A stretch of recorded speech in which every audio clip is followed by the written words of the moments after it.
इस क्वेश्चन में कह रहा है a grocer bought sugar worth ₹4,500।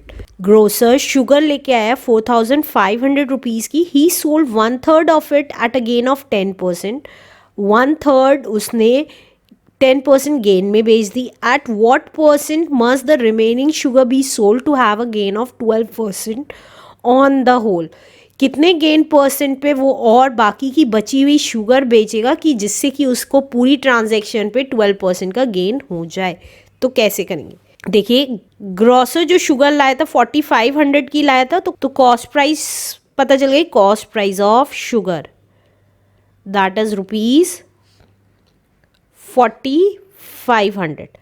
अब 1/3 उसने शुगर बेच दी 10% गेन पे, तो 1/3 शुगर कितना हुआ ऑफ शुगर।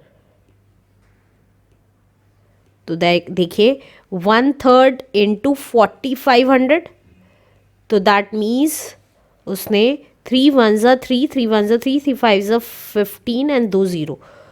इसका मतलब ₹1,500 की शुगर जो कॉस्ट प्राइस थी 1,500 की, वो शुगर बेच दी 10% गेन पे। तो गेन परसेंट कितना हुआ उसको? गेन परसेंट था हमारा 10%, राइट। तो हमें कॉस्ट प्राइस पता है 1,500 रुपीज़ की शुगर बेच दी, तो सेलिंग प्राइस निकाल लेंगे।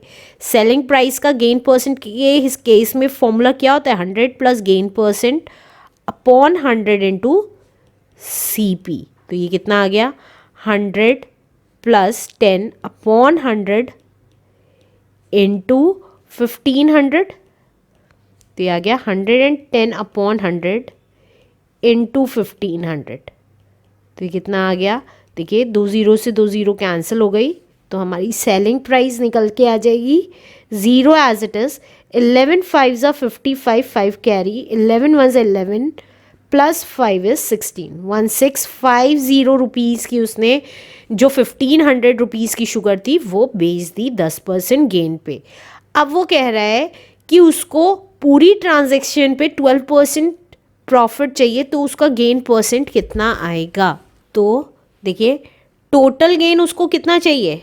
टोटल गेन उसको चाहिए 12% का, राइट। अब अगर हमारी कॉस्ट प्राइस शुगर की 4,500 थी और 12% का गेन था, तो सेलिंग प्राइस कितनी आनी चाहिए हमारी टोटल शुगर पे? Selling price of total sugar, देखिए 100 plus gain percent upon 100 into CP। फिर से बता रही हूँ, वो कह रहा है टोटल पे उसे 12% गेन चाहिए, तो टोटल का गेन परसेंट पता है। टोटल हमें शुगर पता है कितनी कॉस्ट थी, तो हम उस पर सेलिंग प्राइस निकाल सकते हैं कि कितने का सेलिंग प्राइस होगा टोटल शुगर का। तो वो आ गया हमारा 100 प्लस 12 अपॉन 100, और कॉस्ट प्राइस थी हमारी 4,500 की।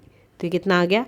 112 अपॉन 100 इंटू 4,500। जो कैंसिल हो सकता है वो कैंसिल कर देंगे, 2 0 से 2 0 कैंसिल हो गई। तो ये कितने रुपीज़ की टोटल शुगर सोल्ड आउट हो सकती थी?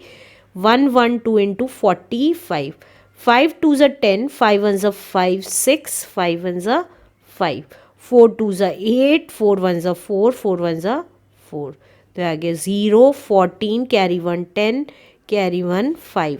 तो दैट मीन्स 5,040 रुपीज़ की हमारी टोटल शुगर बिक सकती थी।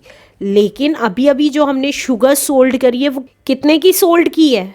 देखिए अभी अभी जो शुगर सोल्ड करी है वो हमने 1,650 की है, लेकिन टोटल शुगर इतने की सोल्ड करनी थी। तो बची हुई शुगर कितनी हुई? बची हुई का सेलिंग प्राइस पता चल जाएगा हमें। रिमेनिंग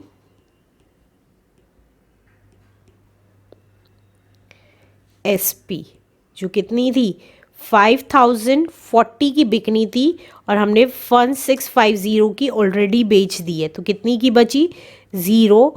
14 में से 5 गए 9, 9 में से 6 गए 3 एंड 4 में से 1 गए 3। इतने रुपीस की रिमेनिंग शुगर सोल्ड आउट होनी चाहिए। और रिमेनिंग कॉस्ट प्राइस कितनी है? रिमेनिंग कॉस्ट प्राइस, तो देखिए टोटल हमारी 4500 की शुगर थी और उसमें हमने 1500 की शुगर बेच दी थी, तो दैट मीन्स ₹3000 की हमारी शुगर अभी बची हुई है।